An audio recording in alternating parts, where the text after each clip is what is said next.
నమస్తే welcome to AV news. Sangareddy జిల్లా Patancheru constituency Ameenpur municipality పరిధిలో మాధవపూరి హిల్స్ పీజీఆర్ కాలనీలో శ్రీ శ్రీ శ్రీ పోచమ్మ తల్లి దేవతా ప్రతిష్టాపన జరిగింది. శ్రీమతి కొల్లా మాధవరెడ్డి దంపతులు దాతకర్తగా పోచమ్మ గుడి నిర్మాణాన్ని చేపట్టారు.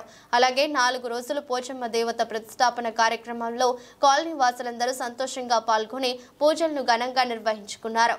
4వ రోజు ప్రతిష్టాపన కార్యక్రమంలో భాగంగా హోమం జరిపించి దేవత ప్రతిష్టాపన పూజలు నిర్వహించారు. ఈ కార్యక్రమానికి ప్రత్యేక అతిథులు municipal chairman Pandurangareddy, vice chairman Narasimhagoud, BJP నాయకులు కసిరెడ్డి భాస్కర్ రెడ్డి, ఎడ్ల రమేష్ మరియు Janapriya syndicate managing director Ravinder Reddy ఈ కార్యక్రమంలో పాల్గొన్నారు. ఇక్కడ గుడి నిర్మించడానికి మాధవరెడ్డి గారికి, లక్ష్మీ అక్కయ్య గారికి మా యొక్క ధన్యవాదాలు. ఇక్కడ మేము అడగగానే మేము 14 సంవత్సరాల నుంచి వెయిట్ చేశాము.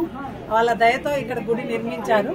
మా కాలనీ వాసులకు అందరికి ఎంతో మేము 10 సంవత్సరాల కళ నెరవేరి ఒక్క బోనంతో స్టార్ట్ చేసి మాకు అమ్మవారికి ఇక్కడ బోనాలు సమర్పించుకోవాలి. మేము చిన్ననగర్ నల్లపోచమ్మ గుడికి వెళ్ళేవాళ్ళము. ఇప్పుడు మా కాలనీలో మాకు అమ్మవారు వచ్చింది కాబట్టి ఆమె కృపకు మాకందరి మీద ఉండాలని మాధవపూర్ కాలనీవాసులుగా 15 సంవత్సరాలు మా కోరిక. ఎంతో అంగరంగ భవంగా 3 రోజులు అమ్మవారి గుడి ఓపెనింగ్ ఎంతో అంగరంగ భవమైంది. అమ్మవారి ఆశలు మాధవపూర్ కాలనీవాసులు అందరికీ ఉండాలని కోరుకుంటూ, అమ్మవారి కృపకు అందరూ పాత్రలు కావాలని కోరుకుంటూ ఈ వెంచర్ గుడి కట్టించిన మా మాధవరెడ్డి సార్ కూడా మా ధన్యవాదాలు ప్రత్యేక తెలియజేస్తాం. శ్రీమాత్రే నమ. పీజీఆర్ కాలనీలో దాదాపు 15 సంవత్సరాల నుంచి బోనాలు చాలా ఇబ్బందికరంగా ఉండేది. ఆ భవన్ ఆ తల్లి దయ వల్ల నిర్మాణం జరిగింది. 3 రోజుల కార్యక్రమంలో ఇది చివరి రోజు ప్రతిష్ట కార్యక్రమం కూడా అయిపోయింది. అట్లాగే ఈ బోనాలు కూడా నెక్స్ట్ ఇయర్ నుంచి బోనాలు కూడా మా కాలనీ వాసులు అందరూ ఇక్కడనే జరుపుకొని చాలా సంతోషిస్తారని అనుకుంటున్నాము. ఈ కార్యక్రమంలోనే అమ్మవారి టెంపుల్ నిర్మాణానికి సహకరించిన కొల్లా మాధవరెడ్డి గారికి వాళ్ళకు ధన్యవాదాలు తెలుపుతున్నాను. ఈ కార్యక్రమాన్ని మన మాధవన్న ఆధ్వర్యంలో జరిగింది. మన కౌన్సిలర్ మాధవరెడ్డి ప్లస్ అందరు కాలనీవాసులు కూడా చాలా సపోర్ట్ చేయడం జరిగింది. అందరి సపోర్ట్ వల్ల ఇది మనం గుడి నిర్మించుకోవడం జరిగింది. అందరికీ అమ్మవారి దయ కృప ఉండాలని, ఈ గుడి ఎల్లవేళలా అందరు సంతోషంగా ఉండాలని, అమ్మవారి దయతో అందరు సంతోషంగా ఉండాలని కోరుకుంటూ కాలనీ వాసులందరికీ నమస్కారాలు. ఇక్కడ శ్రీ మాధవపురి స్థలంలో కొల్లా మాధవరెడ్డి గారి దంపతుల సహకారంతో దాతగవలు పోచమ్మ గుడి నిర్మించడం జరిగింది. మా 14 సంవత్సరాల కళ నెరవేర్చుకున్నాం. అందరం మా పీజీఆర్ ఆడపడుచులు అందరము. మాకు చాలా సంతోషంగా ఉంది.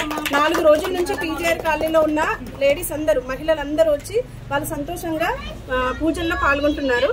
అలాగే ప్రతి సంవత్సరము మేము ఈ తెలంగాణ సాంప్రదాయాన్ని మొదలుపెట్టి పీజీఆర్లో బోనం ఎత్తి 6 సంవత్సరాల నుంచి చందానగర్ గంగారం టెంపుల్, నల్లపోచమ్మ టెంపుల్ దగ్గరికి వెళ్లే వాళ్ళము.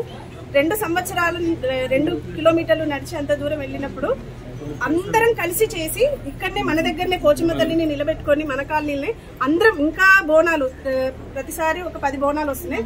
కానీ ఈసారి ఇంచుమించు 50 బోనాల వరకు అందరం కలిసి అమ్మవారికి బోనాలు సమర్పించి ప్రతి సంవత్సరం ఆషాఢ మాసంలో బోనాలు సమర్పించుకుంటాము. ఈ 4 రోజుల ఉత్సవాల్లో పాల్గొన్న మా మాధవపురి కాలనీ వాసులందరికీ, మహిళలకు, పిల్లలకు పేరు పేరున ప్రతి ఒక్కరికి కృతజ్ఞతలు తెలుపుతున్నాం. నల్లపోచమ్మ దయ వల్ల ఇప్పుడు మేము ప్రతిసారి వచ్చినప్పుడు ఎవరైతే మా కాలనీకి ఎవరైతే వస్తున్నారో వాళ్ళని ప్రతిసారి అడిగాం, మాకు పోచమ్మ టెంపుల్ కావాలి దయచేసి. పాండురంగారెడ్డి గారి వారికి, ఎమ్మెల్యే మైపారెడ్డి గారి వారికి, వాళ్ళ శ్రీమతి వచ్చినప్పుడు ప్రతిసారి అడిగాము. వాళ్ళు మొత్తానికైతే మాకు దయించి, దాత కూడా మా మీద దయించి పీజీఆర్ కాలనీలో పోచమ్మ నిలబెట్టినందుకు చాలా సంతోషం. ప్రతి సంవత్సరం మేము అమ్మవారిని చాలా ఘనంగా కొలుచుకుంటాము. ఈ 4 రోజులు కూడా ఉత్సవాలు చాలా ఘనంగా జరిగాయి. మా కాలనీ మహిళలందరూ వచ్చి ఇక్కడ పూజలు పాల్గొన్నారు. చాలా సంతోషం. జై పోచమ్మ తల్లి.